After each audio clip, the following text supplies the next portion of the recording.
Hello and welcome, I'm Oles Garjuk and you're watching Head to Head with UATV.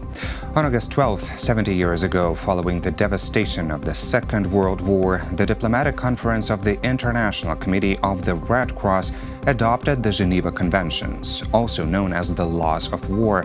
The conventions describe how, in times of war, nations should treat the wounded and sick, prisoners of war, and civilians.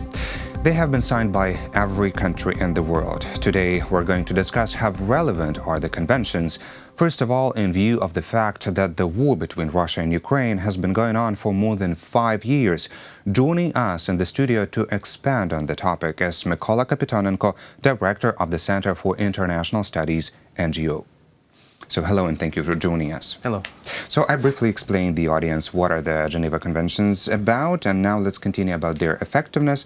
So we do know that the 4 conventions were adopted in 1949 after the atrocities of the Second World War, but in fact 2 of them were adopted even earlier in 1929, those about the wounded and sick and about prisoners of war. So looks like no one dared to adhere to these conventions before and during one of the biggest tragedies in world's history, Second World War. What are your thoughts on that? I think that the Geneva Conventions and other instruments of international law are very good illustrations of how international law practice may be different at times from political reality and political and military struggle among different countries. It has been believed, a widespread belief after the First World War, that through the international law it is possible to minimize losses, to minimize risks, and to make war among states obsolete or at least less likely. But the reality proved to be different, and all the conventions, all the international law instruments which has been created following the First World War have been ignored or violated during the Second World War, which has become the biggest conflict in history. The same approach has been taken after the Second World War. Again, states believe that it has been possible to regulate international politics by legal instruments. And the result was the Geneva Conventions, which has been the common denominator of what states have been thinking about what is applicable or not during times of military conflicts. It does not mean that all the states which have been signing the conventions have never violated it, but it is a signal of a certain line between what is right and what is wrong in international politics. Yes, we'll talk about the violations because we mentioned that every single country in the world is a signatory, one of the signatories of these 4 Geneva Conventions. So what happened, as you said, in 1949, the conventions were adopted, and then the ratification process has been going on until 2000s, until the last country would ratify it, right? But do they work, actually? So this is now the core question, because we realize that the 4 conventions are the core of modern international humanitarian law, but we also realize that after Second World War, no one would want any other conflict like that to start, and so far, of course, we do not have any other conflict of such a tremendous scale. But still, those norms were adopted to regulate something, and we do see that conflicts are going on, but does anyone adhere to the rules? We have to bear in mind at least 2 things. One of them is that international law generally does not work the way internal law does. So there are no clear idealistic. sanctions. Yeah, this is more like a set of principles states should adhere to, but it does not necessarily mean that those of them which violate them are to be punished in any significant way. Because of this, we see lots of military conflicts, we see lots of violations of basic principles of international law or of specific conventions or other norms and agreements. So when we say that there is an international law to which almost 200 countries have prescribed to, it does not mean that it will be absolutely working. And plus you added that there was no punishment for that. But is there a purpose if the Geneva Conventions are breached by some country, the participant of the conflict? If the country is violating it, is it a purpose to drag the violator into the International Criminal Court? Formally it is, but in practice, in most cases, it is just a signal that something is going wrong. This does not mean that the country will be punished. And another thing which I was trying to draw your attention to is that we are living in a different world, which is very different from the one we had before the Second World War, or we had in 1949, right after it. I mean, the world of conflicts is different. The wars which has been common in the world of 1949 are no longer typical. No classic wars between states when one state declares a war on another and they fight according to certain rules. No things like this we're observing today. Most conflicts are internal, taking place on the territory of a specific state, sometimes involving neighboring states, big powers and things like those. Well, we're mostly talking about international conflicts involving two different states. But yeah, you are right that now the country doesn't really need to declare a war. And also there is another version as a hybrid war. But of course, the most important issue of this conversation is to touch on Ukraine's reality, but before that, let's question the latest examples of conflicts: the conflict in Afghanistan, 2001-2002, the war in Iraq, the conflict in southern Lebanon, and the conflict between Russia and Georgia that took place in 2008. Did they fully apply with the conventions? Certainly not.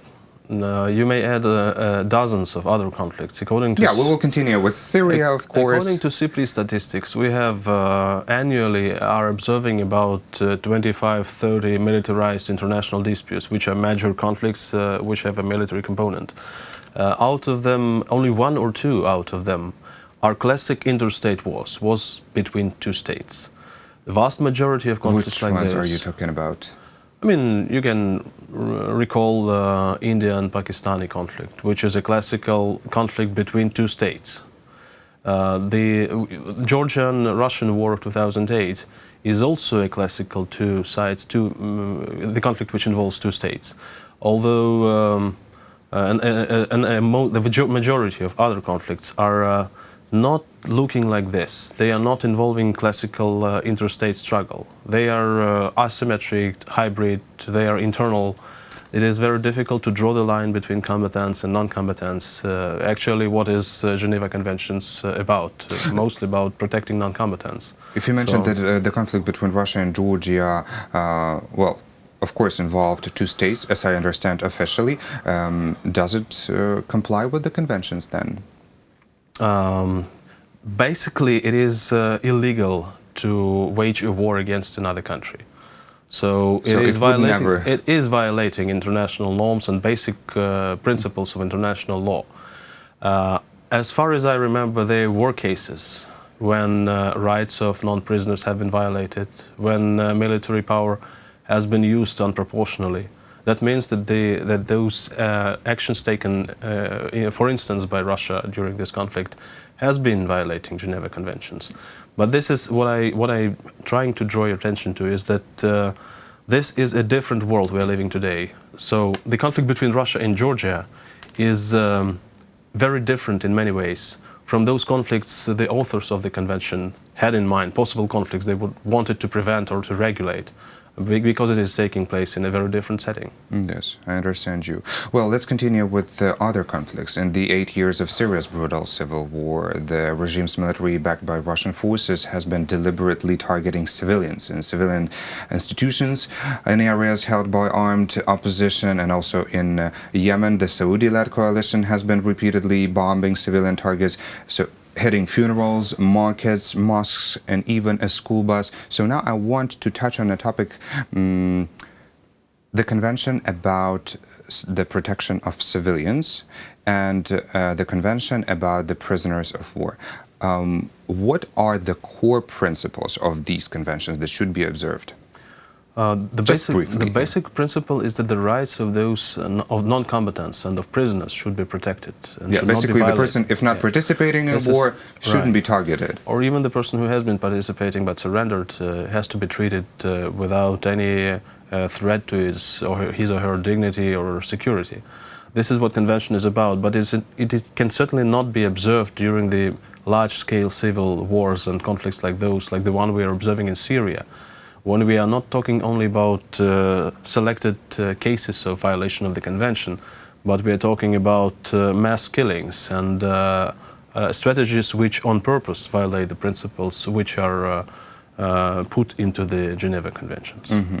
Well, now it's time to expand a little bit on this Ukraine-Russia topic, and since we're saying that the 1949 Geneva Conventions also applies to the occupation of part of state's territory, so now we can touch on Crimea and touch on Donbass and, well, basically Luhansk and Donetsk regions. They kind of formed fake states, but for sure we can touch on Crimea as an example of a true occupation. Right. Crimea is an occupied territory, and there is no military conflict going on there. Because of that, more emphasis is put not on the rights of combatants or non-combatants, but on the human rights of the people who are under occupation, because according to international law, an occupying state must observe and protect and guarantee all the rights of the human rights of the people who are living on the occupied territory. So the cases of the Crimea and Donbass are slightly different. Yes. To which we have to draw maximum attention to the way Russia behaves in Donbass, because this is the place where Geneva Conventions are obviously violated.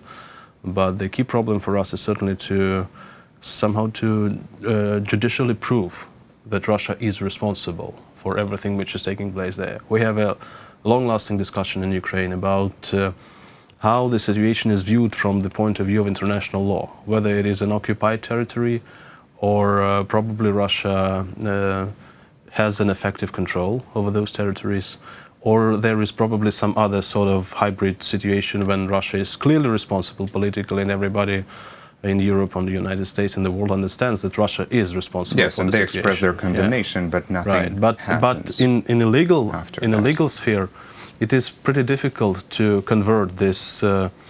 I mean, everybody is sure about what is happening to any legal result. Yeah. Mm-hmm.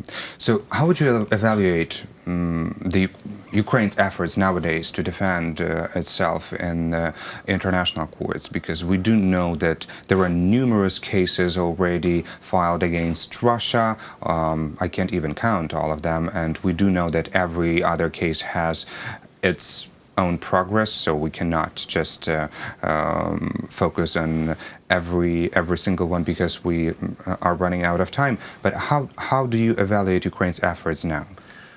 In my view, it is difficult, mainly because we are living in the historical period when power means much more than the law. There are different periods in international history, and currently there is the one when international law is not so powerful as usually. Because of that, we have to more rely on the constellation of power and balance of power and things like those. And there are very few things which we can do in international courts or any other instances of juridical power. Mm-hmm. That's why I think that we have to do this, because this is one of the major ways a weak power can win against a strong one. We have an asymmetric conflict with Russia, but we have to be aware of the fact that there is the expectations should be lower, because under present political circumstances there is not so much Ukraine can do, even if it has brilliant arguments in what concerns the legal sphere. So courts cannot solve the war. Yes, absolutely. I understood this. Let's also touch on the 24 Ukrainian sailors who are now prisoners of war. They were captured near the Kerch Strait in November last year, and they are being held in Russia in the Lefortovo pretrial detention center. So, in a March 12th report, the UN's Office of the High Commissioner for Human Rights stated that Russia breached international humanitarian law and called the 24 captive Ukrainian sailors prisoners of war. So we do know that also OSCE, if I'm not mistaken, also referred to the 24 detained sailors as prisoners of war. They themselves recognized themselves as prisoners of war. So this is like already widely known fact. But does it help? It does not, because this is the case which demonstrates quite vividly the difference in approaches. I mean, the Russian approach and the approach of the rest of the world to the situation we have with the Crimea. Yes. But then there was the sentence of the International Court for Human Rights. Absolutely. I mean, they have to be released immediately. They had to be released a long time ago. So now the world is observing the situation when Russia is not adhering to any international norms that everyone has agreed on, had agreed on in past. And what should be Ukraine's actions in this question, and what should be their response from the world? What should be the proper response? Because as far as I understand, you mean that Ukraine cannot stand on its own in this conflict. In my view, the basic Ukrainian strategy in this particular case, and in other cases which can also surface because of the situation with the Crimea, is to try to make the price of occupation of the Crimea for Russia as high as possible, including those in the legal sphere. Because we will face the impossibility of making Russia do anything which will be according to the law, even under the pressure of sanctions. Because for the Russian side to accept this view of the situation may shortly lead to the acceptance of the fact that Crimea has been occupied illegally. Because of that, Russia cannot afford itself to follow international law in this particular case. We, together with the international community, must make the price for not adhering to international law for Russia as high as possible. Well, since we discussed that this is the 70th anniversary of the Geneva Conventions being adopted, do you think that the world is facing the need of developing some kind of new peace treaties if the Geneva Conventions didn't prove their effectiveness in the nowadays world? I believe that the problem is not in the Geneva Conventions. They are very good from a legal point of view. The problem is with international politics, with the political component. That states, when they do not think that international order is okay for them, they will violate international norms. So the issue, number one right now, is to try to find the political solution to the situation we have in the security sphere in Europe or globally, to find a new balance of power which would correspond to the balance of interests or vice versa. And when that is accomplished, the states will follow international norms and rules just because it will be more beneficial for them. Yes. Before it has been achieved, they will keep violating international norms, and there is actually very little we can do about that. Well, this is a powerful message to think through. Thank you so much for being a guest today in our studio, and thank you for your comments. Welcome. That was Mykola Kapitonenko, Director of the Center for International Studies NGO. Thank you for watching Head to Head. I'm Oles Garjuk. Goodbye.